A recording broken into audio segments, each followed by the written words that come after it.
Le groupe Yeglé se positionne et s'installe dans le paysage médiatique sénégalais. Avec ses différents supports au nombre de 3 que sont Yeglé TV, Radio Online et son site internet yeglé.com, il s'agit d'occuper l'espace médiatique avec comme credo informer en ligne et en temps réel. Avec le groupe Yeglé, c'est une autre façon de faire de la télévision en ligne, de la radio également, via Internet. Avec des studios et plateaux haut de gamme, une innovation en adéquation avec les ambitions de la structure essentiellement pilotée par des jeunes, de la logistique en passant par la régie et une rédaction jeune, à cela s'ajoutent des techniciens rompus à la tâche. Sans oublier des animateurs et animatrices soucieux de faire plaisir aux auditeurs et auditrices et téléspectateurs et téléspectatrices. Le groupe Yeglé, avec ses différents supports, se dresse pour donner à chacun ou chacune sa dose de bonheur. Pour les téléspectateurs et téléspectatrices, suivez Yeglé TV. Yeglé, c'est s'informer en ligne et TV en temps réel. Yeglé TV mooy suñu télé. soit ñu suspendre ko. wala ñu revoquer ko. suspension nag arrêté moo koy def mais arrêté boobu warta weesu weer. réew décret nag moom mooy révoquer. ñu jàpp ni le président Macky Sall d'autant plus que procédure bi atte nañ ko ci première instance. ñu condamné ko à 5 ans. ñu attewaat ko en appel. Confirmer les faits. Préciser aussi, en appel, les faits sont confirmés. Les faits, li ñu koy accusé, c'est avéré maintenant. La Cour suprême, et le fait que ñu révoqué ko, ça n'enlève à rien le fait que le pouvoir en cassation mën na continuer. muy benn élément. Donc ça, ce sont des éléments de droit yi am. D'ailleurs sax li koy justifier la plus belle des preuves. mooy le forum du justiciable. bi mbiri coow bi amee taxaw nañu yuuxu mais c'est pas normal. waaye démb def nañ un communiqué rectificatif pour wane ni ñoom juum nañ teel na noo wax te bi ñu saytoo li kayiti wax décret bi président def bu chartantoog yoon teg nañ ci sax ni da koo yéex a def. donc bu xaar ba nga xamante ni biñ la waroon woo yàgg na ñu xaar ba léegi kii ko woo ko révoqué ko donc je pense que on a respecté les termes juridiques. li mu wax nag xam nga bu ñu ne bu taxawee bu toogee fii ne président dafa def li muy def daw dem yoonam alors que am ni état di doxee dafa am li ñuy naan un calendrier républicain. waaye nag li ñu koy tuumaal du benn yoon de heure bu defee li ni mel rek day dem ba est-ce que du aussi day profité ci calendrier mi pour mën a def li mu bëgg. xam nga bi ñuy àtte mbir mi ma nga ne woon ci cour d'appel ñoom ñoo yor seen délai wu bopp. Alors que le sommet du président Macky Sall dem c'était il y a de cela 10 mois. Donc ñoom bi ñu paree ne le 30 la ñuy def seen délibéré bi ñu ko defee automatiquement le président le lendemain jël na décret. bi mu jëlee décret de révocation après mu continuer ci ay activités loolu c'est dans l'ordre normal du processus de fonctionnement d'un État. Donc je ne vois en rien. lii nga xamante ni maintenant il faut préciser que ñoom li ñuy def nii c'est de la désinformation. de l'intoxication. waaw foofu sax la ñu di cadre Omar ci yow laay nekk ba tey ndax révocation moo xew mais tey ki nga xam ne moo fi nekk Omar Gueye te ñu jox ko lépp lu jëm ci mbirum napp gi Macky Sall ba ko Ablaye Wade révoqué dafa dem Sangalkam ne li ni mel du jàll jarul sax ñuy def ay élection ndax président buy révoqué jaratul ñuy def ay élection tey moom tey mu révoqué ki nga xam ne candidat la moom est-ce que kon donc la mu doon wax démb ak li am tey est-ce que jàppoo ni jóyaloo googu ci ay kàddu yow noo jàppee li ni mel. waaw xam nga loolu pour nga mën a analyser mbir il faut nga placer ko ci contexte am. mais contexte am na solo waaye dama foog ne la ñu waxoon ca 2012 ak 2018 juróom-benn at aussi fàtte xaju fi. waa diggante tey ak suba leneen mën na ciy xew. waaw loolu am na loolu kenn weddi ko. donc c'est les contextes qui diffèrent. li taxoon Oumar Gueye ñu yëkkati ko loolu mën nañ jàpp ni jaay doole la. parce que gis nga procédure bi nu mu demee. mais là c'est un maire qui a commis un délit. ñu prouver ko ñu condamner ko ci loolu. ci loolu on a suivi toute la procédure. bi loolu amee on a pris un décret de révocation ça n'a rien le fait que d'appliquer la loi ça n'a rien à voir ak position politique bi président Macky xawma Ablaye Wade jëloon ci jamono jooju muy bi muy révoqué et Mbaye Ndiaye en plein conseil et Oumar Gueye te loolu boobu ba léegi gars yi waxuñu ci donc qu'est-ce qui a changé au point que les gens tey ñu révoqué quelqu'un en tout en suivant la procédure ñu ne tey jii waxu politique la parce que dès le départ comme ni ñu defee avec mon frère Karim Wade rek ni ñu ko defee on a voulu politiser la chose là alors que c'est pas un truc politique. dinañ ci egg si yow it ne Mame Ngoné comme Macky Sall ba mu demee Sangalkam lu mu ci wax yéen socialiste am ngeen ci kii de am ngeen ci moo de. revenir rek li sama frère Omar wax li mu wax par rapport ak pouvoir de cassation bi nga xamante ne foofu lañ jëm xam nga cassation du juger fond forme lay juger te bu demee ne forme bi cassé na la décision cassation bu ne cassé na décision bi dañuy reprendre procédure te bu boobaa kon Macky Sall dafa précipité wu parce que demaguñ ko Khalifa Sall ba tey il bénéficie d'une présomption d'innocence il bénéficie d'une présomption d'innocence kon ba tey mën nañ jàpp ne innocent la li ñu koy wax defaguñ ko parce que on a 6 jours francs depuis ñu joxe verdict cour d'appel bi pour dem cassation donc mënoon naa bàyyi ba loolu pare ñu xam fu ñu féetee mu soog a def li muy def bu fekkee mais kon daal da nga jàpp dafa yàkkamti daal dafa comme daal fañ ko doon xaar daal fa lay dem duggal la xam fañ doon xaar fa la dem pour wane ne kon Khalifa Sall ba tey am na loo xamante ne am nañ beneen voie et moyen recours boo xamante ne war na ko mën a def pour mën a ba beneen voie et moyen recours boo xamante ne war na ko mën a def pour setal ko si loo xamante ne loolu lañ ko jiiñ donc président Macky Sall à chaque fois kon li ñu koy tuumal tey jii moom la wane parce que li ngay wax Omar Gueye boobu noonu président Macky Sall boo xool depuis 2011 ba tey bi ñu ko daaxee nguuru Abdoulaye Wade lépp loo xamante ne waxoon na ko ŋàññoon na ko tey jii moom lay def ci lu bëri nag lépp loo xamante ne ŋàññoon na ko cas bi gën a taxaw mooy cas Omar Gueye parce que bi comme Abdoulaye Wade génnee bu ñu ko révoqué noonu génnoon na fi am lu mu wax ci boppam am na lu mu wax ci révocation bu tey ji loolu la def ak Khalifa Sall te Khalifa Sall li nga ko tuumal délit la du crime donc mënoon naa xaar ba loi may ko ba mu teg ko si yoon mais pas di précipité wu de cette manière te bu ñu ko xoolee depuis 2011 loo xamante ne lépp loo xamante ne mu ngi koy ŋàññi chaque jour loolu lay def ci yoon boobu tamit la nekk muy wane ne wax waxeet yi nga xamante ne mu ngi koy def de plus en plus mu koy confirmer chaque jour muy confirmer yi nga xamante ne ay wax waxeet yoo xamante ne da koy def te di ko confirmer ne si ay détails yu nekk si ay cas aussi yu nekk waaw comme temps bi ñu cëralee bëriwul Mame Ngoné tey aussi bu ñu gisee jaf yow laay desandi bu ñu gisee kaawu Karim Wade ak Khalifa Sall muy ñaari cas yi nga xam ne daal ñoom ñoo tere nelaw Macky cas yooyu yow tey Khalifa Sall ak Macky est-ce que du dañoo nekk genre sorte yoo ci bopp lalu Macky Sall moo tax yenn ñu leen di écarter wala noo gisee li ni mel le problème avec notre président le président Macky Sall est que des fois ku ne dafay jiite réew il faut mu am courage mais le président Macky Sall manque de courage parce que je ne sais pas Khalifa Sall ak Karim Wade nañ leen ko mën a tiital boo xamante ne il faut que mu utal leen tëral leen ay ndëgg sërëx pour ñu jaar fa pour mu écarter leen ci élection yi loolu c'est clair léegi kenn waroon teew président Macky Sall bëggul Khalifa Sall bokk ci élection yi bëggul Karim Wade bokk ci élection yi looloo tax mu fexe exiler Karim Wade au Sénégal kese ngay gis ay adversaires politiques yoo xamante ne dañu leen di exiler on est au 21e siècle am na yoo xamante ne dañ ko war a dépasser parce que lu nekk xew na fi lu nekk jaaraat na fi donc am na combat boo xamante ne c'est un combat du peuple bi moo ko war a porter du combat boo xamante ne dañu faral diw wala dafa faral diw mais dafa am yoo xamante ne bu xewee ci réew dina àgg dayo boo xamante ne duñ ko mën a cerneeti te mën naa jógee dugg fu nekk parce que en ce moment lii volcan buy nalaw la te tôt ou tard dina jóg tôt ou tard dina jóg parce que président Macky tànk yi mu dox yaakaar naa ne sénégalais duñ ko may opinion internationale bi ñu ngi ñuy xool ñu ngi ñuy seetaan yaakaar naa ne lii tôt ou tard dinañ ko arrêté parce que fi ñu jëmale guuta la te buñ fa àggee du baax jërëjëf Mame Ngoné Omar ba tey comme ñaari cas yi ma wax léegi rek cas Karim Wade cas Khalifa Sall est-ce que lii tiitalu leen yéen ba tey xamu leen fa ngeen teg seen tànk non xam nga man je suis quelqu'un buy interroger les faits parce que boo xoolee Karim Wade il a été le processus commencé na en juillet 2012 boobu président Macky Sall xaw ma lan la ñuy wax waaye bu population bi bañu te xalaatuñu woon te sénégalais yépp contrôle Karim Wade donc quand le processus démarré na depuis 2012 gisuma en quoi la ñuy mën a nekk d'ailleurs sax ñoom ce sont des politiques bu ñu waree àtte 2 jours avant ñooy àtte ñuy joxe décision cour CREI yi ci la ñu def seen comité directeur ne fal nañ Karim Wade leur candidat donc c'est eux qui veulent ñoom ñoo bëgg a politiser la chose là alors que il a été prouvé que ñoom ils ont détourné de l'argent donc processus bu commencé 2012 Karim Wade ñu dóor ko dóoraat ko musul gagné leen kooku mënta tiital kenn man mii sax su ma ne woon nag moom dama ko duma le cas de Khalifa Sall c'est la même chose Khalifa Sall c'est un rapport IGE moo def rapport ne ko ci lii ak lii juum nga 30 millions yaa ngi koy jot chaque weer te amoo ci nee nga dugub ak ceeb ak lépp nga lañ la koy joxe muy def du faux et de usage de faux donc c'est un délit c'est pas un crime c'est un délit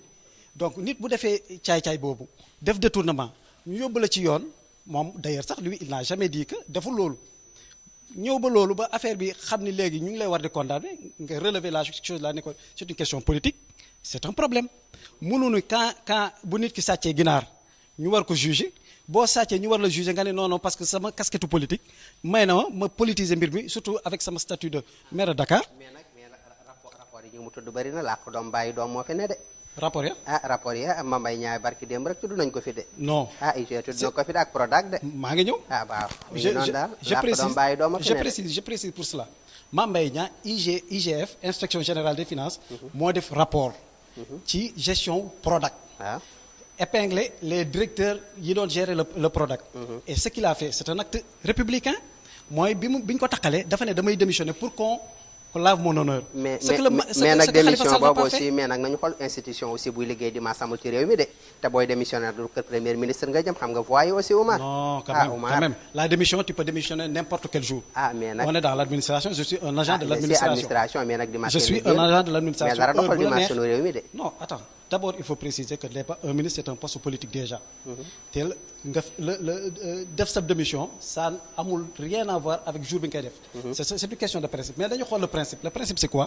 c'est que quand il a été question de ñoom takkal nañ ko ci mbir. il a voulu laver son honneur dem démissionner ce que Khalifa Sall n'a pas fait bu ñu ko tuumalee waroon na ne man dinaa jëlal sama bopp responsabilité ba ñu leeral mbir mi. il ne l'a pas fait ak lépp li mu wax ci tey jii nii en termes de bonne gouvernance je pense qu'il est également un expert en la matière. moom Khalifa Sall ak li mu def déclaration patrimoine tout ça. l'élégance wala boog l'éthique la morale voudrait que moom ci boppam. waaw Omar rek xoolal voudrait que ma yeggali foofu rek que mu démissionné. balaa ñu ko wàccee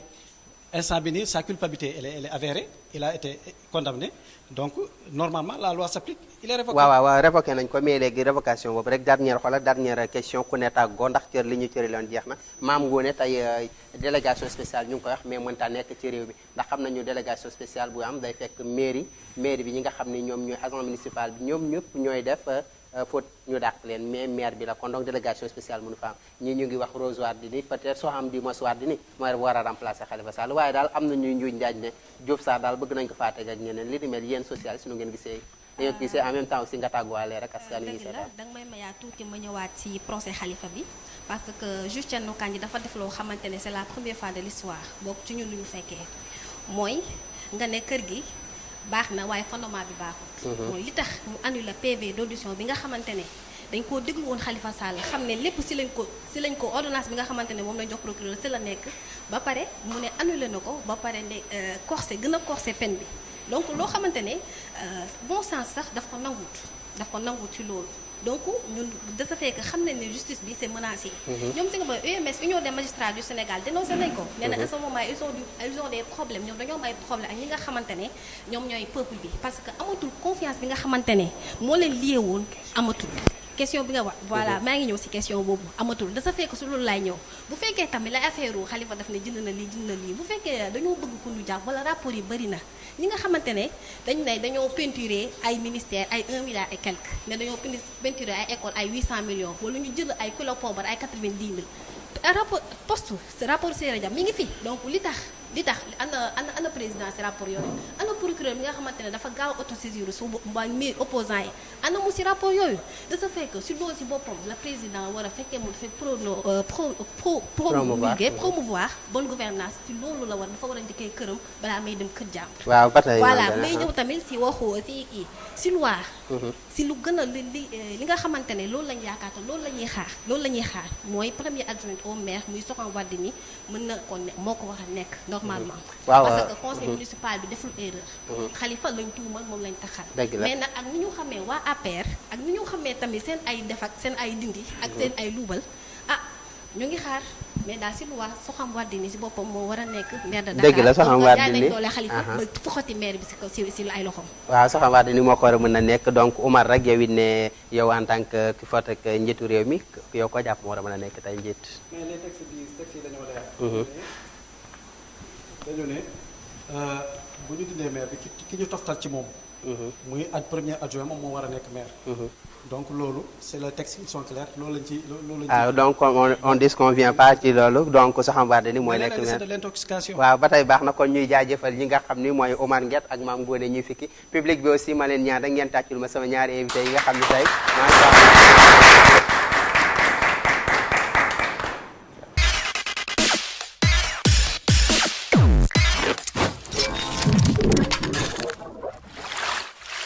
mbokk Sénégal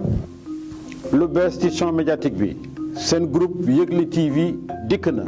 fas yéene ànd ak yéen indil leen programme yu alléchant ci fànn bu nekk nag mbokk yi li dàq neex mooy lan di seetaan sa télévision di déglu sa rajo kon rajo groupe Yegle TV ñëw na yéen soxna yi nag kenn demul ngeen des ndax seen groupe fas na yéene incha allah indil leen programme bu am solo jëmale ko ci kan soxna su tedd si ki ñu indil suñu lépp fépp suñu lu nuy fu ne muy soxna jaaratullaahi ngontal maam jaara ci biir rajo Yegle TV fii lay amee.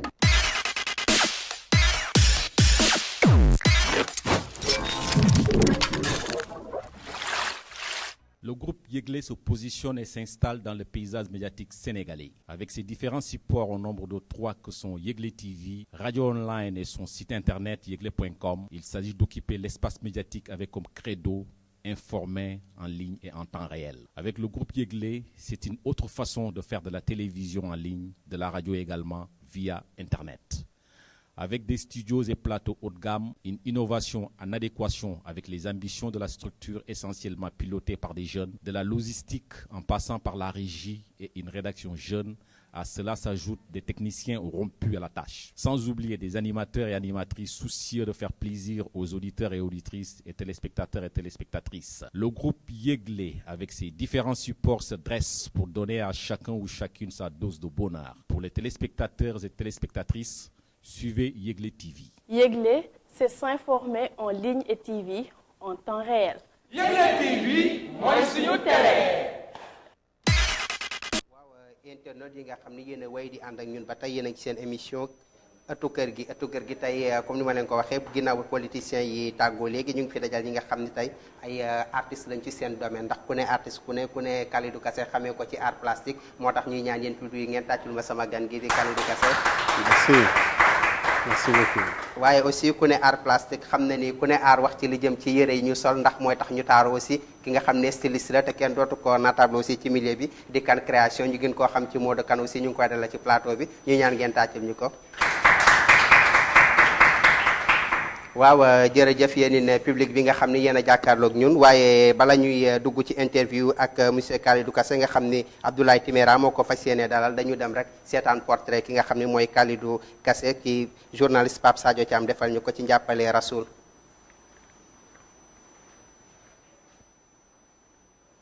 Kalidou Kassé artiste plasticien nekk ku ñu ràññee ci Sénégal ci kaw xam-xamam ak liggéeyam bu mucc ayib ci wàllu art plastique doonatul ku ñuy natable ci mim réew. Kalidou Kassé di artiste plasticien licier cartonnier samp pok wala sos galerie des ateliers du Sahel jiite comité sénégalais association internationale des arts plastiques délégué auprès de l'UNESCO jàpp atum 1999 ba atum 2007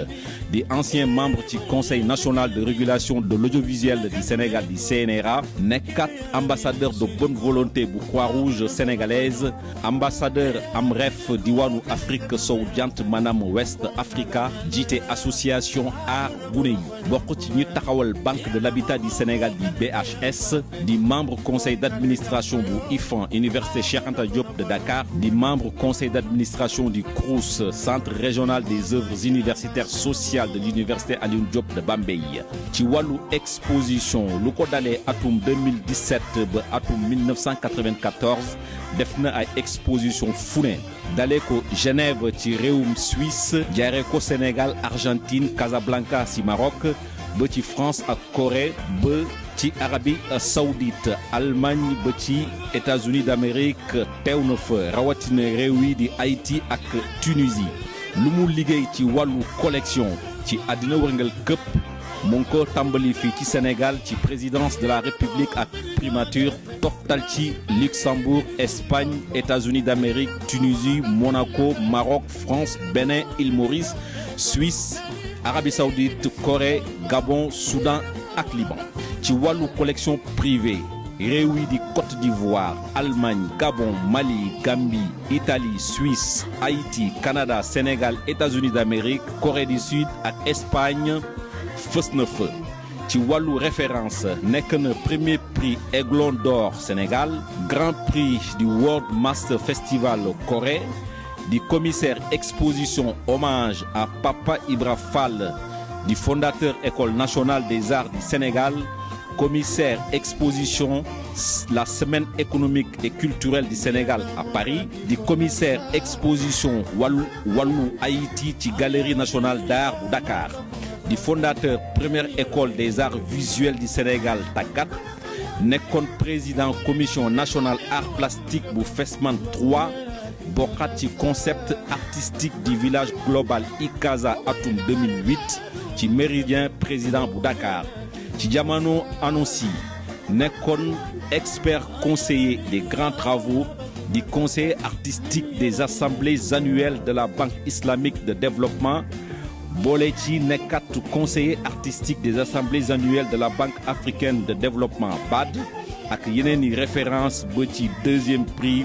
FIARA ci atum 1999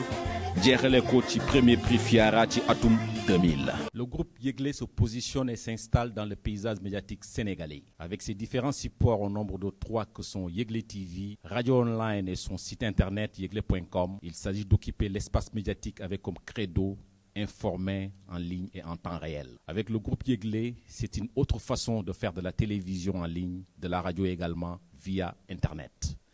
Avec des studios et plateaux haut de gamme, une innovation en adéquation avec les ambitions de la structure essentiellement pilotée par des jeunes, de la logistique en passant par la régie et une rédaction jeune, à cela s'ajoutent des techniciens rompus à la tâche. Sans oublier des animateurs et animatrices soucieux de faire plaisir aux auditeurs et auditrices et téléspectateurs et téléspectatrices. Le groupe Yeglé, avec ses différents supports, se dresse pour donner à chacun ou chacune sa dose de bonheur. Pour les téléspectateurs et téléspectatrices, suivez Yeglé TV. Yeglé.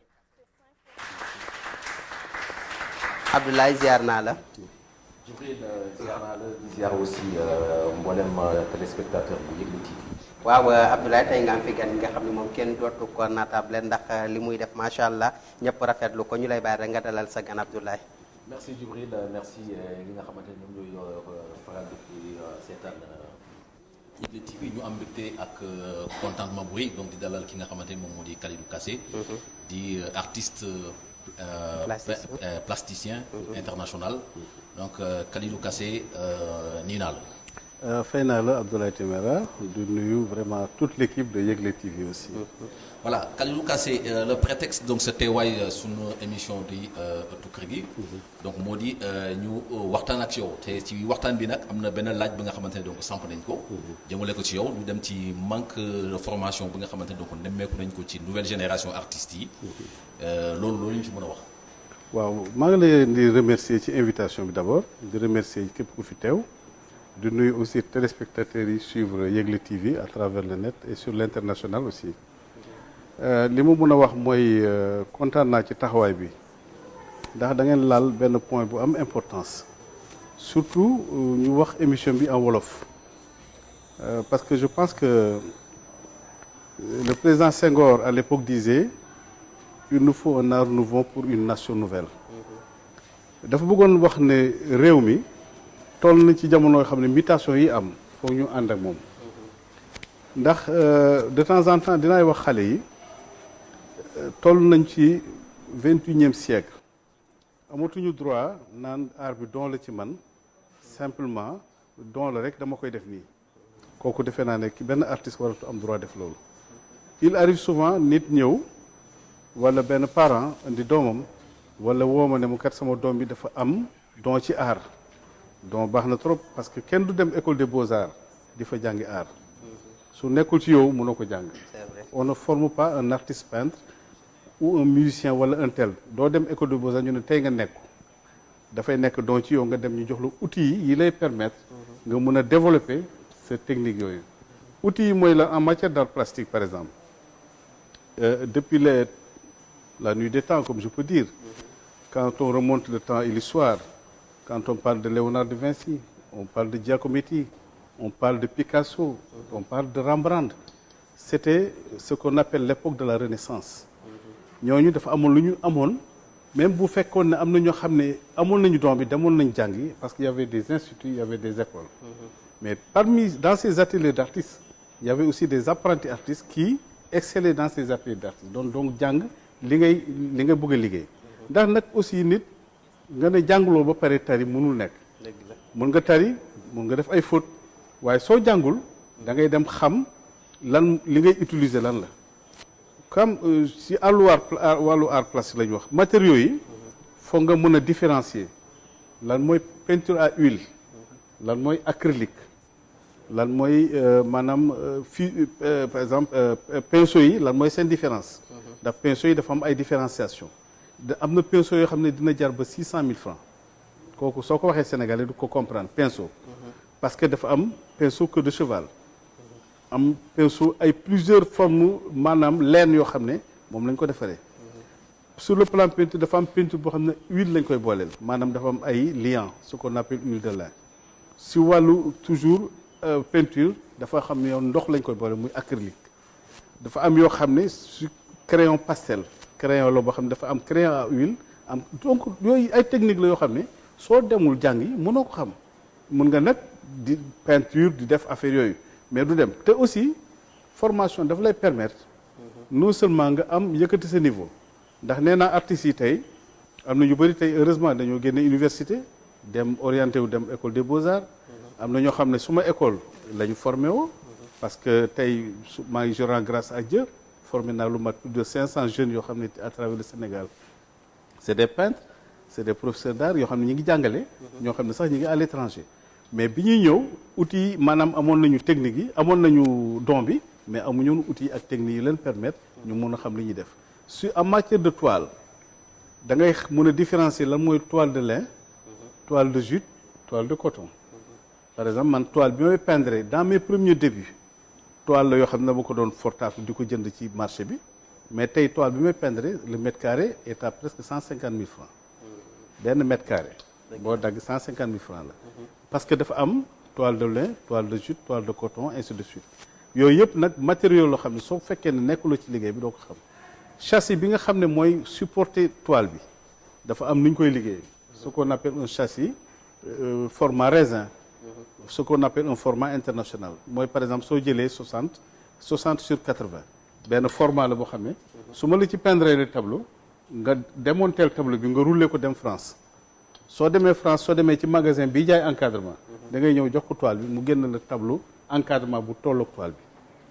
parce que loolu format international moo ko fenêtre ñoo yem mi ngi mel na palanteer boo xam ne nee nañu dans le monde entier fenêtre nii la war a toll c'est des formats loolu nag soo jàngul mënoo ko xam léegi tamit gis nañu ku jóg rek nee ne artiste la comme lu tubaab di wax nii celui qui se lève du matin du jour au lendemain il dit qu'il est peintre donc loolu en tant qu'artiste plasticien donc lan mu waral lu ni mel. Moi je pense que c'est récurrent et tout cela maintenant découle un peu de ce qu'on appelle de la problématique du statut de l'artiste. Parce que récemment le ministre de la culture Latif Coulibaly mi ngi ciy def jéego yu am solo. il faut le dire parce que fu mu taxaw mi ngi defan cause boobu. ba bërki dem dégg ngeen ko à la télévision mi ngi waxaat le statut de l'artiste. mais teewul même bu ñu defee le statut de l'artiste am na solo ñu xàmmee artiste bi lan mooy njëriñam ci société lan lay peser ci société bi. est-ce que c'est un travailleur comme tous les autres travailleurs artiste bi tey lan mooy statut loolu moom la ñu tuddee le statut de l'artiste. parce que tey dañu xam par exemple suñu jàppalee nit ki su yeewoo mu ne man peintre la mais bàyyi leen ko mu dem le temps va juger man du ma freiner kenn parce que nag ku nekk da nga koy bàyyi ak chance am na ñoo xam ne ñu yeewu ne man peintre la nga bàyyi ko mu dem mun na am mu am du c'est très bien mais objectif ku nekk da nga am objectif bu la tax a jóg parce que tey su fekkee ne artiste bi yow da nga nekk yeewu ne artiste la am na foo xam ne doo sori mais soo defee formation par exemple tant d'autres artistes man maa ngi génne manufacture sénégalaise des arts décoratifs fa laa jàngee génn sama def sama liggéey ainsi de suite tey damay dem def conférence sur le plan international à l'Académie des Beaux-Arts de Liège damay dem def conférence internationale fii dama fi def conférence ci université yu bëri yoo xam ne damay waxtaan ci wàllu art bi mais loolu su fekkee ne jànguloo amuloo outil doo dem te ba pare may encourager xale yi ne leen bàyyi leen di yem CM2 wala yem juste 3e secondaire rek taxaw ne man foofu laa yem maa ngi dem defi formation amal bac plus nga door a sax dugg ci art bi parce que léegi dafa am filière yu bees yoo xam ne tey ce qu'on appelle les nouveaux métiers soo duggee tey nga am bac récemment maa ngi woon à Genève organisation mondiale pour la propriété intellectuelle ma fay exposé bi may recevoir les étudiants des lycées et collèges mais xale bii ñëw ñi doon def bac art plastique laa doon recevoir gis nga de bac art plastique seulement nga yeewu ne man peintre la mais am naa bac ci art plastique kooku ay dimension la ay kii la te bëgg naa ñun suñu continent bi ñu jàppale formation bi yëkkati ko ci yeneen comme yeneen continent yi ndax suñ ko deful ëllëg on sera toujours à la traîne. beneen laaj ñu sampat encore jëmale ko ci yow Kalidou Kassé li nga xamante ne moom moo di bilan ak perspective bu tàggat art loo ci mën a loo ñu ci mën a wax ci loolu. bon bilan ak perspective li ma ci mën a wax mooy nous continuons notre chemin comme je le dis xam nga def conduire ay projets en Afrique dafa jafe. ndax réalité yi comme ni ma koy wax ni ñu conceptualiser art en Europe mënuñu ko conceptualiser fii bokkuñu vision mon maître Pape Ibra Tall me disait souvent je n'ai aucun intérêt à faire des natures mortes ou simplement des femmes nues mun nga jàngi Europe ñu jàngale ay portraits parce que Europe dans les académies soo demee ñu def ñu summi femme jigéen dañ koy summi mu toog def yaramu neen nga toog di ko dessiner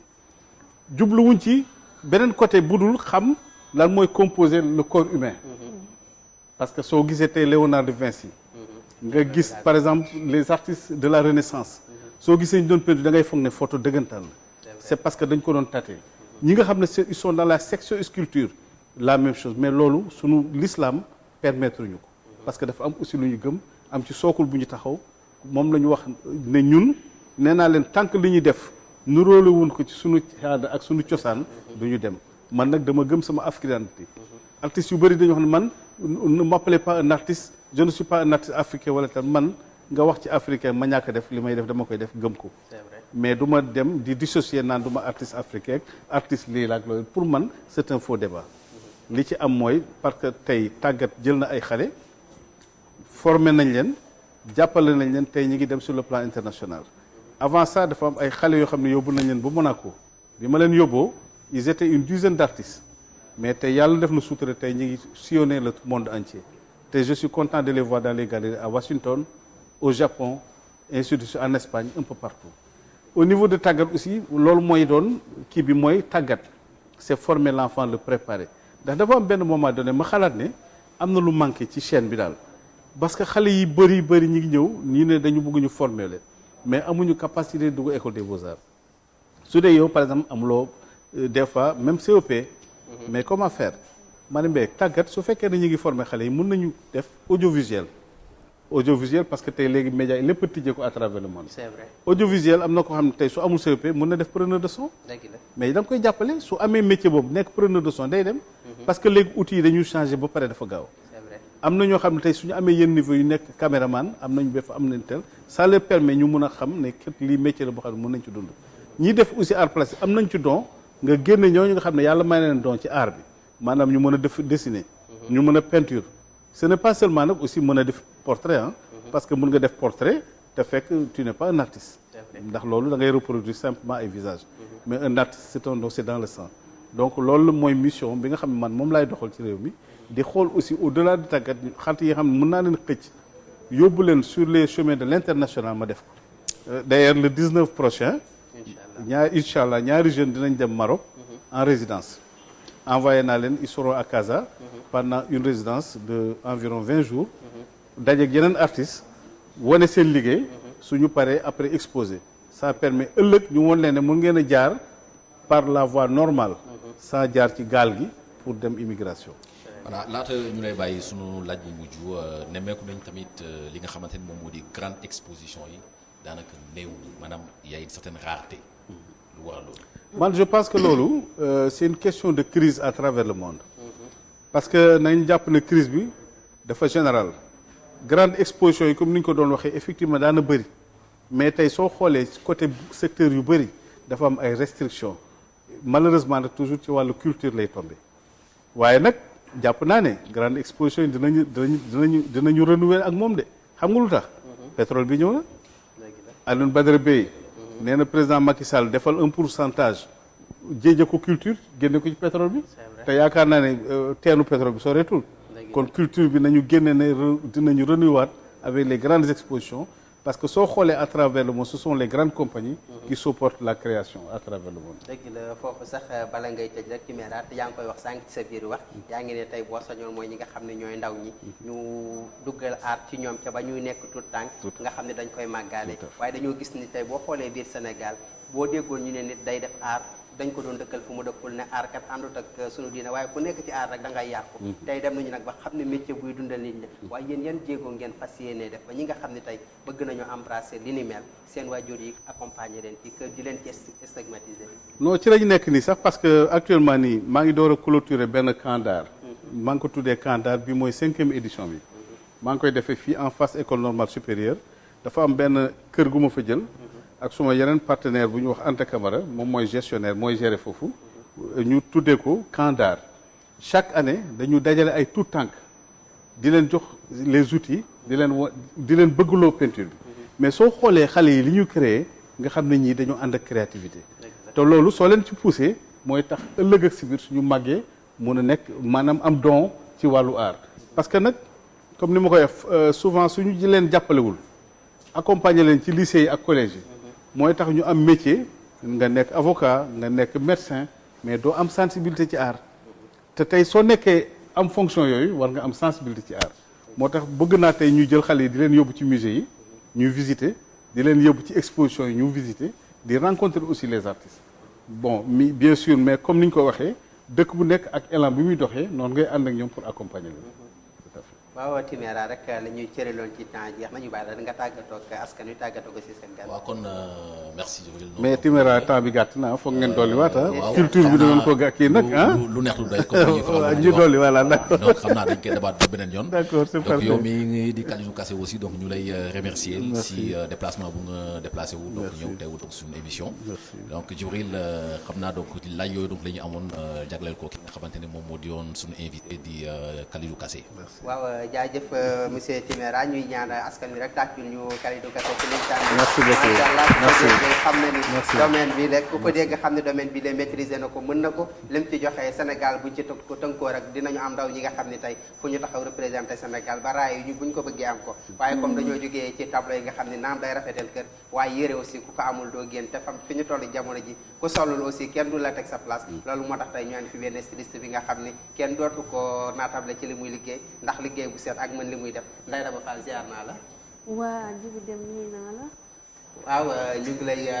maa ngi kontaan nag di jàkkaarloo ak yow macha allah ñu gis ni ngay gone gi nga xam ne yaa ngi ci banlieue bi te ku ne banlieue wax nag sañse moo waral tey fi nga génn ci rose sax macha allah xaw ma sax yéen couleur nga la tey moom macha allah couleur yi moom xaw ma nañ ko mën a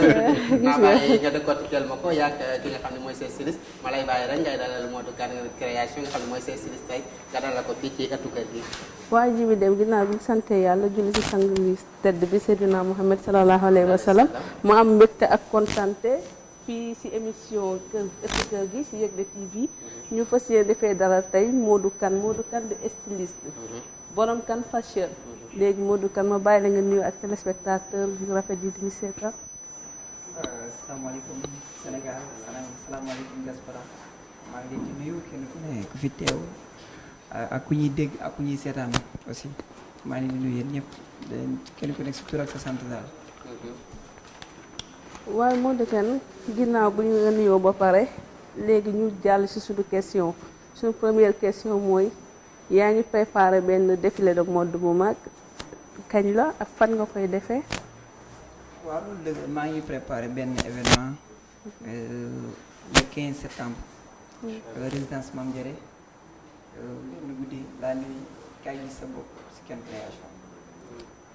waaw kaay gis sa bopp kaay gis sa bopp mooy lan. kaay gis sa bopp kenn ku ne war na ci mën a mooy ku liggéey ci artiste peintre bi ku liggéey ci salon bi képp koo xamante ne yaa ngi si biir aar bi rek war nga mën a gis sa bopp ci événement bi quoi parce que événement bi suñu événement la am na kër yoo xamante ni ñu ngi ci aar bi mais kenn gisu leen kenn yëpp leen kenn du ñu war a def comment se passe mais bokk ci émission bi si événement bi daal incha allah.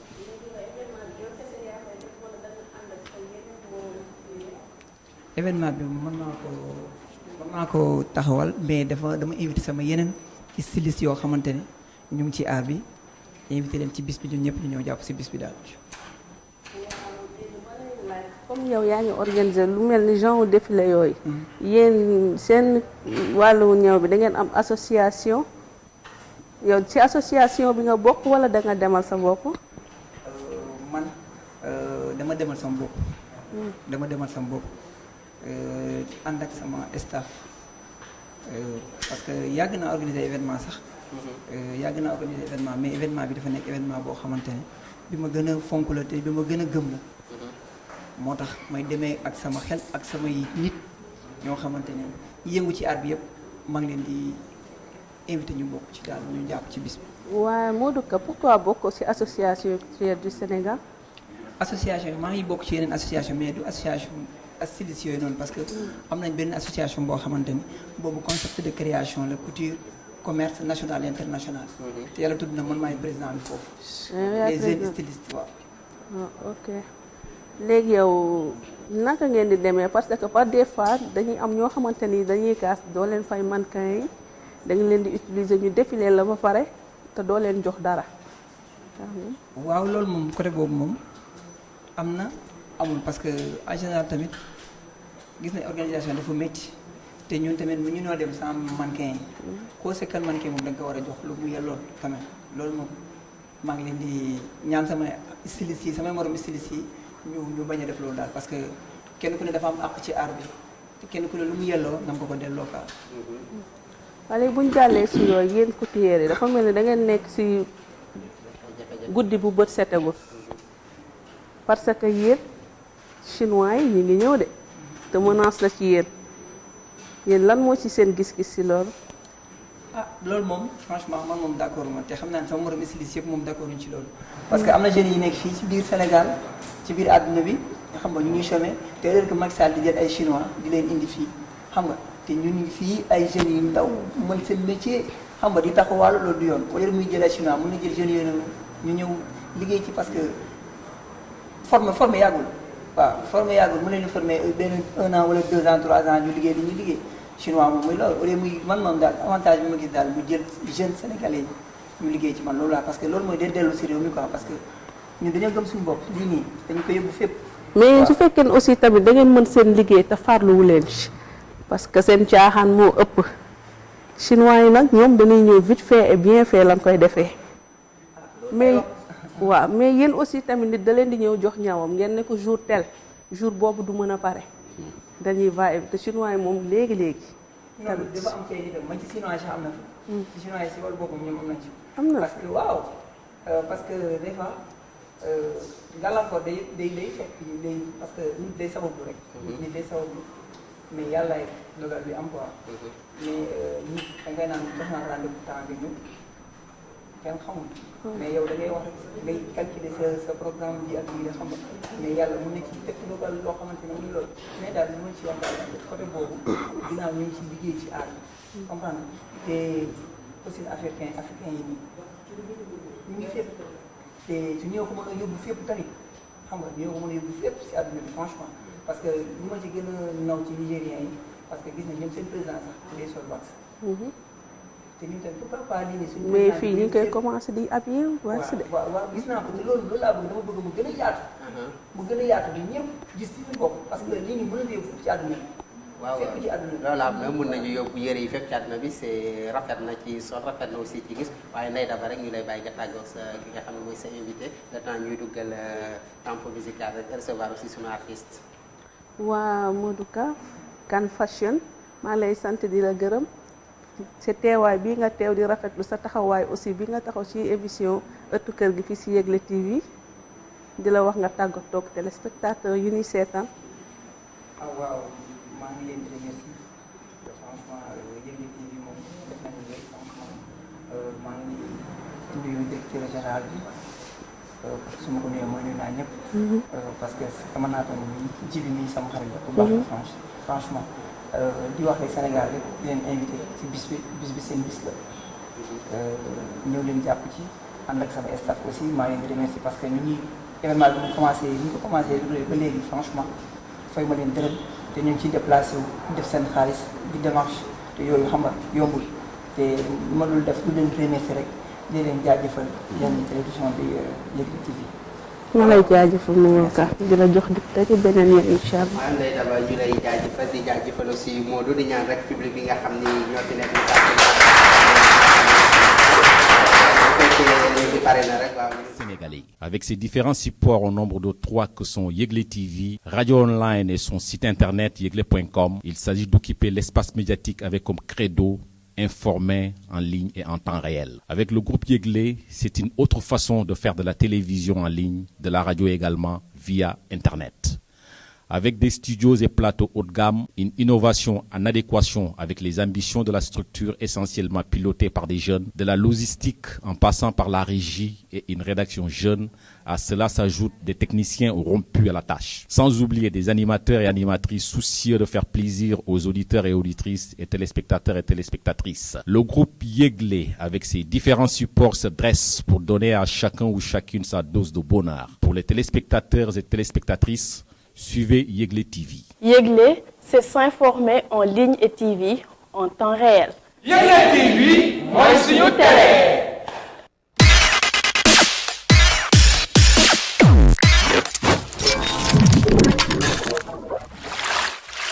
mbokk Sénégal lu bees ci champ médiatique bi seen groupe Yegle TV dikk na fas yéene ànd ak yéen indil leen programme yu alléchant ci fànn bu nekk nag mbokk yi li dàq neex mooy lan di seetaan sa télévision di déglu sa rajo kon rajo groupe Yegle TV ñëw na yéen soxna yi nag kenn demul ngeen des ndax seen groupe fas na yéene incha allah indil leen programme bu am solo jëmale ko ci kan soxna su tedd si ki ñu indil sunu lépp fépp sunu lu nuy fu ne muy soxna jaaratullaahi ngontal maam jaara ci biir rajo Yegle TV fii lay amee.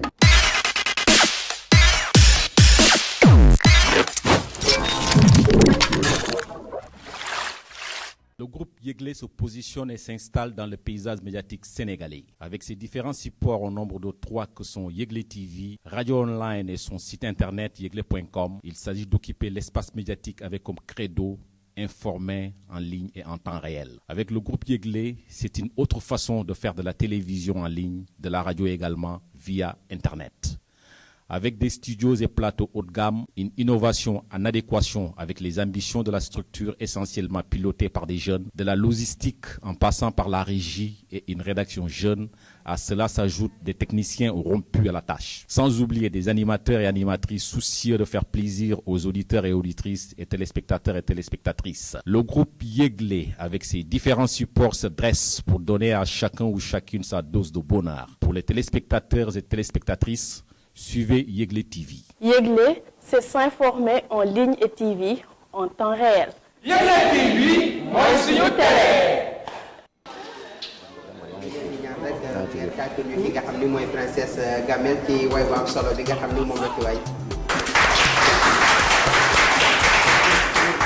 princesse ñuy am mbégte di la dalal ci sunu plateau atu kër gi waaye aussi ñuy fàttali internautes yi nga xam ni ñoom ñooy ñuy seetaan ba tey yéen a ngi seen émission atu kër gi di fi jot passé yéen a ngi koy teewlu ci politique bi ba ci aar bi nga xam ne moom la ñuy jógee ba jëm ci ñi nga xam ne aussi ñoom ñooy stylistes yi waaye bu ñu jógee foofu dañu xool li nga xam ne ci biir aar la nekk ndax kenn mënu ko cee génne parce que musique la ñuy wax te ku nekk leen musique xam ni c'est l'art donc ba tey ci aar la ñu desandi daaw day siyaar naa la. jërëjëf Djibi loolu naa la siyaar bu baax baax ginnaaw bi ma leen nuyoo di nuyu téléspectateurs yi di nuyu grand Kalidou di rafetlu lépp loo xamante ni liggéeyam bu mucc ayib la comme ni nga ko waxee woon rek defe naa ne Sénégal moom kenn dootu ko présenté ci ndax li muy def mën na ko daal di siyaar sama grand Timéra di koy wax na ko yërëm bi rafet na macha allah waaye tamit di am mbégte dalal princesse Gamel princesse maa ngi lay nuyu téléspectateurs yi.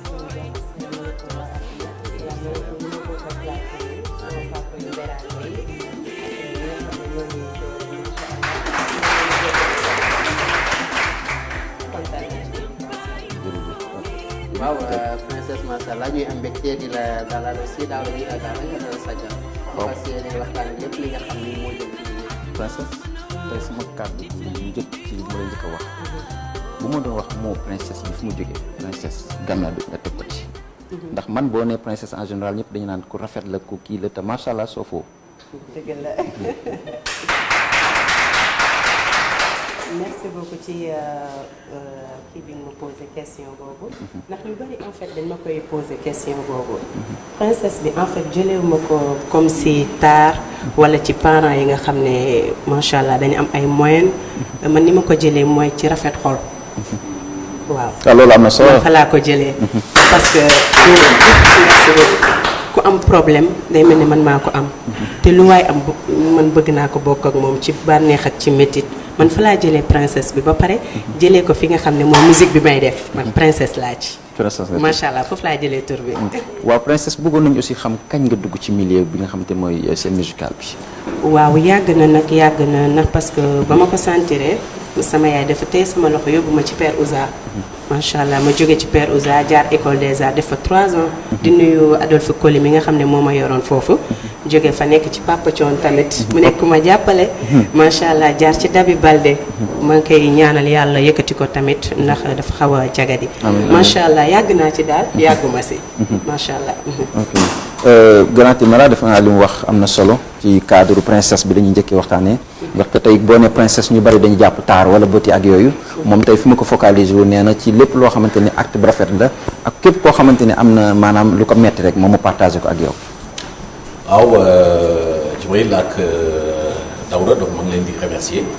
gannaaw jox ngeen ma opportunité ma janoo ak princesse. parce que souvent boo déggee mot princesse wala prince donc day dérivé ci ki nga xamante ne dafa génnee ci famille royale.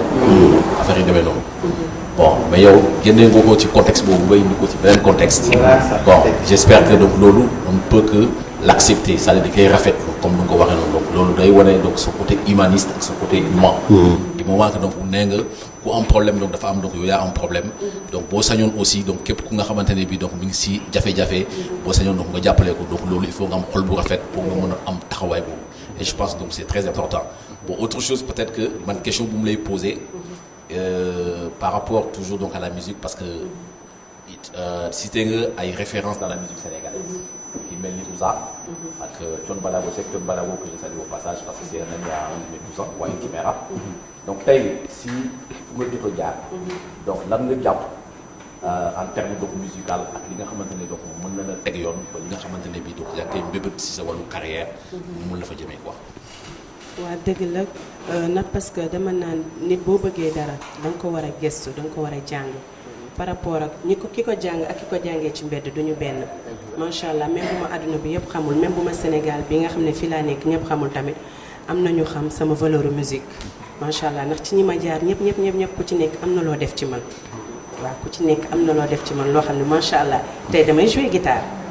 live bi macha allah moom laa gën a maîtriser sax que studio. loolu Papa Thion defal na ma ko. macha allah kon boog dama ne carrière bi daal des na lu bare loo xam ne mën naa ci gën a mën a wéy mën naa ci gën a mën a xuus ndax fi ma jaar def nañ ci man loolu. macha allah dëgg la sax comme li waykat yi dox wala di wax yoonu ndaw du gaaw mais nga bàyyi ngay raam ndànk-ndànk rek waaye comme aussi dañ fay nekk ki nga xam ne dafa xam aar te yaa ngi wax école des beaux-arts ku ne xam ne def na fay preuve ba tey moom ne mu yore école am ba di ci tàggat ñu bëri plus de 500 jeunes moom ku leen tàggat ba def nañ ci marché bi moom defe naa yaa ñu gën a xam ni yëpp tonton Kalidou princesse Gamia la ngi nii princesse Gamia la ngi nii aussi tey bañ doon wax ci musique ak fay yi ci nekk ak yooyu yëpp tey noonu ñu koy définir ak ñu bàyyi la nga jàkkaarloo. alors man damay rafetlu jotaay bi di la remercier aussi parce que yàlla xam na ne tey laay door a jàkkaarloo moom tey laay door a dégg turam mais li mu wax rassuré dama daal ndax bi may gis clip bi gis naa muy jouer guitare ma ne kon am na don jouer beneen instrument bu dul woy kese ndax artiste da nga war a polyvalent mais li mu ci gën a neex mooy turu princesse bi li mu ko expliqué parce que en fait l'artiste c'est la générosité du cœur et de l'esprit artiste soo soxoree artiste soo dootoo artiste li mu wax ne dama bëgg di partager maanaam bonheuru ñeneen ñi ak aussi le malheur des autres maanaam problème bu nit am mu partager ko moom loolu mooy rôle artiste ndax bu ñu fàtte ne l'art c'est le cordon ombilical entre les peuples te loolu ngay mooy li nga xam ne soo ci taxawee mën a def plaidoyer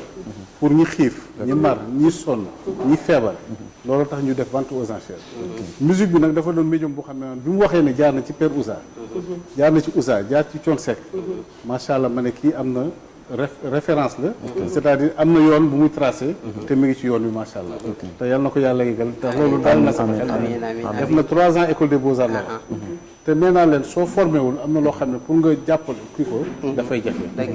donc loolu dafay rassuré nit. dëgg la macha allah ni ko sunu tonton waxee princesse waaye tey ni mu ko waxee te fekk si waat na li nga xam ni parolier moom la ñuy wax da ko feex muy Ndiaga Mbaye ndax nee na artiste du soxor artiste du iñaan artiste du bon ndax ku am lii ci moom rek jàppal ni du artiste mooy kuy bégale te booba ne mënoo bégale te donc ni nga andee princesse bi ni nga ko définir fi mu ne laal na ñëpp waaye tey aussi bu ñu nee musique ñu gis ni ku jug ne da nga ciy yëngu waaye ña ca mbedd ma tey ñoo ci gën a bëri da ngay gis benn single la ñu sànni Sénégal yëpp topp ci du ma ci tuddutu ndax gis nañ fi ku ne te yow tey fi nga jaar da nga faa jànge ba nampatal yéen li ni mel bu ngeen ko gisee lu mu leen di def ndax defee naa ne musique dañ ko war a jàng teg utiliser ay paroles mais da nga gis ku taxaw instrument lañ jël mooy yi nga xam ne amul benn njëriñ du aar du dimbali nit ñu koy andi ba tey ñun la ñu gën a favoriser que yéen li ni mel yow noo ko gisee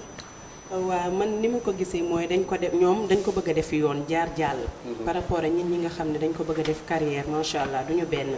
ñoom buzz bi ñuy am benn moment la nii rek laps de temps ni lekk ci luñ ciy lekk soit ñu dem ci voyage dem seen yoon mais ñun dañ ko bëgg a téye macha allah def ko suñu carrière quoi le fait que ñu jàng ko jël suñu temps man mën naa ne bientôt ma ne 10 ans de carrière te maa ngi doog a génnee single macha allah du lu ndaw nekk ci ginnaaw di def jazz en même temps groupe jazz Ndiaga Gueye maa ngi koy nuyu te Bachal yóbbu na ma Saint-Louis festival des jazz fu nekk te pourtant mën naa ne benn nit ñaari nit ñoo ma xam mais xam nañ li may def macha allah par rapport ak ki nga xam ne ci mbedd bi waa koñ bi ñoo ñëw rek jàppale yóbbu ko studio jàngul musique xamu ko ñu teg ko ci yoon bi rek moo kooku bësam du yàgg kooku moom garaaw dañ koy may mu lekk ci lim ci lekk dem daaw da temps bi ñu cëraloon de fi mu ne moom man na macha allah ñu bàyyi la rek a tàggatoo ak sa gan waaye moo ñu benn acapella bu ndaw rek bala ñuy tëj waaw xanaa man li ma koy jeexale li koy wax ni gis nañ li nga xamante ni moom ngay préparé muy clip bu bees dafa na jox nga ñu premier clip donc ñu war a entamer li nga xamante mooy deuxième clip bi da dippee ko xarit nekk loo xamante ni dama koy faral di wax jafe na tey jii yow lan moo la inspiré ba nga bëgg a indi li nga xamante mooy xarit en plus nga wax ak téléspectateur yi rendez-vous bi kañ la ak ginnaaw bi leen mayee li nga xamante ni aussi mooy sa prestation d'accord bon comme actualité la ñu bëri dañ koy dund da ngay gis ndeysaan macha allah yow tey di nga ànd ak sa waay ngeen yàgg lool yére bu bees sax boo ko solee mu changé bët yim la doon xoolee dama ko dund gis ñu ko dund man chaque jour à chaque fois bu may bind samay texte damay bëgg mu riche damay bëgg ku nekk gis sa bopp moo waral tey ma andi xarit jafe na dama ko dund gis ko dund waaw nag parce que c'est rare quoi des fois nag xarit dina gën doomu ndey mais c'est rare tam nga gis xarit boo xam ne da lay bëgg te yàlla tax waaw moo tax ma ne xarit jafe na daal ku nekk ak sens bi nga koy gisee te clip bi xam naa bientôt rek incha allah ma may ko gars yi mais di nga may gars yi acapella bi xam naa ñu déglu parce que ñu ngi koy xaar exclusivité moom ñoo ko war a mën a am moom ñoo ko war a mën a am daal waaw bien sûr dinaa leen ko may incha allah waaw exclusivité daal moom xam naa di ñu ko may moom prince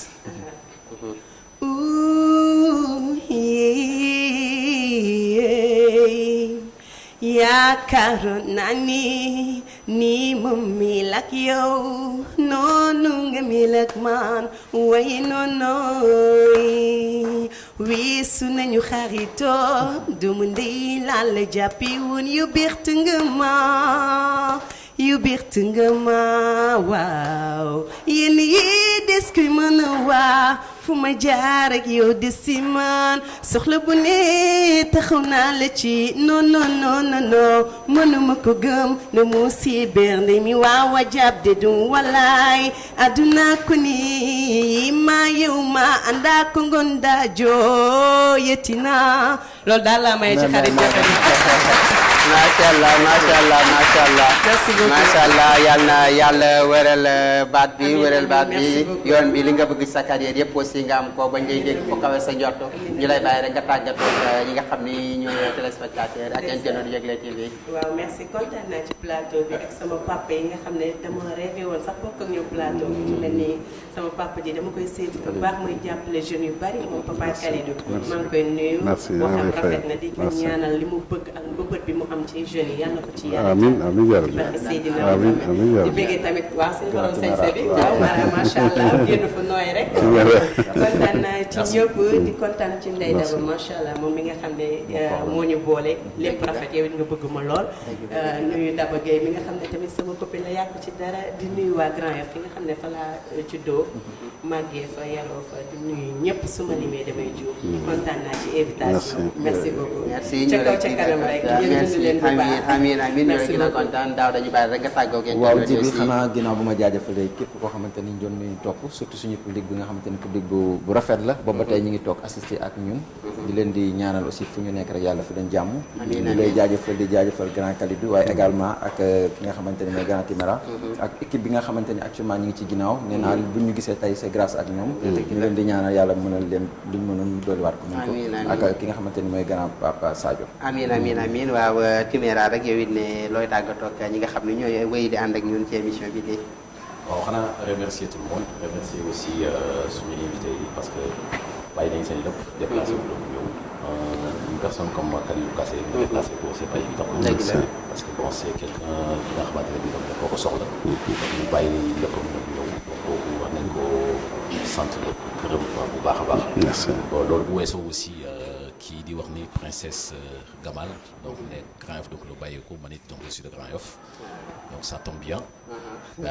voilà donc c'est une bonne opportunité donc yow it donc ñu remercier la donc si déplacement bi nga def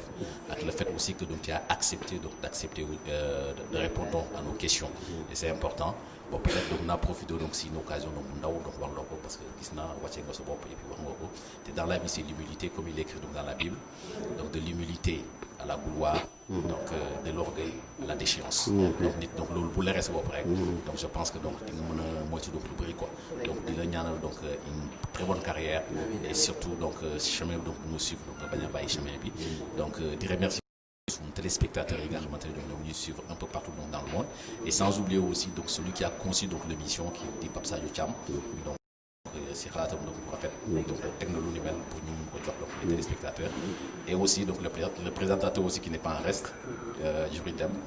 donc di remercier tout le monde et puis doo leen ne peut-être une prochaine fois incha allah. incha allah jërëjëf yow it ne Timéra ñuy remercier aussi ki nga xam ne macha allah comme ni nga ko waxee jot amul waaye woon nañ ko ci humilité comme ni nga ko waxee sax du ko dëggal artiste du soxor te bañ koy bànn lépp ñëw wuy si moom muy tonton Kalidou Kassé tonton ñu bàyyi la rek nga tàggoo ak ñi nga xam ne ñuy seetaan. jërëjëf donc maa ngi remercier d'abord toute l'équipe de Yegle TV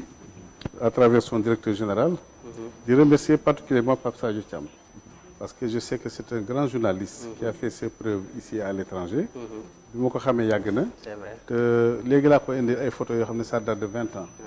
mu nekk macha allah ci terrain bi di liggéey te tey référence la moo tax bi mu ñëwee wax ma format émission bi ma ne ko c'est assez original man sax thème bi dafa ma bett parce que xalaatu gisuguma woon ku xalaat ci thème boobu le manque de formation des jeunes te loolu bi mu ko waxee rek ma ne ko loolu de sawar naa ci donc vraiment maa ngi remercier aussi qualité plateau bi ma fekk fii Timéra Dem donc voilà daaw princesse wax ji rafet na maa ngi lay souhaiter vraiment une excellente carrière di ñaan yàlla Yegle TV yàlla na ko yàlla def ba mu saaw ba am télévision terrestre ba imposé wu ni mu war a imposé wu ndax li ma fekk ci qualité liggéey maanaam ci qualité contenu man dal na sama xel daal tey su ma gisee yeneen sommité ñu invité leen fi naa leen demal parce que foofu am na ñu am xam-xam ñu fa nekk macha allah te maa ngi leen ñaan yàlla yokk sutura di remercier aussi ak tous les caméramans et vraiment tous les preneurs de son aussi quoi waaw ñu lay jaajëfal aussi cant ñeel na la aussi di jaajëfal ñi nga xam ne ñoom ñooy régie depuis sànq ba tey ñu ngi ñuy jàppale ci ginnaaw macha allah lépp jaar ci waaye di remercier ki nga xam ne aussi te moo andi concept émission bi de di Pape Sadio Thiam aussi may ñaan ngeen tàccul ñu ko mais aussi Le groupe Yegle se positionne et s'installe dans le paysage médiatique sénégalais. Avec ses différents supports au nombre de 3 que sont Yegle TV, Radio Online et son site internet yegle.com, il s'agit d'occuper l'espace médiatique avec comme credo informer en ligne et en temps réel. Avec le groupe Yegle, c'est une autre façon de faire de la télévision en ligne, de la radio également, via Internet. Avec des studios et plateaux haut de gamme, une innovation en adéquation avec les ambitions de la structure essentiellement pilotée par des jeunes, de la logistique en passant par la régie et une rédaction jeune, à cela s'ajoutent des techniciens rompus à la tâche. Sans oublier des animateurs et animatrices soucieux de faire plaisir aux auditeurs et auditrices et téléspectateurs et téléspectatrices. Le groupe Yeglé, avec ses différents supports, se dresse pour donner à chacun ou chacune sa dose de bonheur. Pour les téléspectateurs et téléspectatrices, suivez Yeglé TV. Yeglé, c'est s'informer en ligne et TV en temps réel. Yeglé TV, moi, c'est télé.